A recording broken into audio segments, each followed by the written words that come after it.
decades, Qatar's waste landed in landfills, but facilities like these are changing that. In recent years, there's been a sustained effort to prevent waste from getting wasted.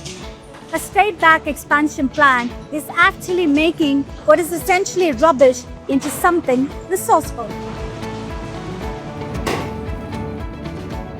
I'm at the control room of the biggest waste management facility in the Middle East. Mr. Bahar, can you explain how this technology works?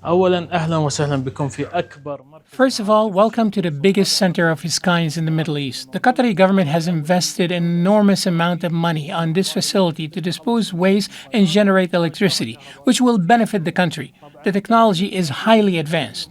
The system used here sorts waste by size. Material between 0 and 40 millimeters is sent to the composting line. Waste between 45 and 300 millimeters sent to the sorting line, and waste that is larger than that is sent to the incineration line for electricity generation. The success lies in the involvement of both the private and public sectors. Qatar produces about 7,000 tons of household waste daily. Much of it gets sorted out here.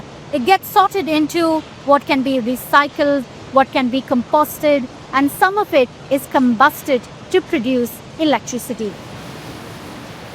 Single-use plastic is a major problem in any part of the world. Qatar, it's no different.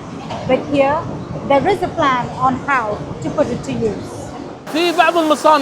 Some factories are recycling plastic waste, but single-use plastic materials are channeled towards the production of electricity.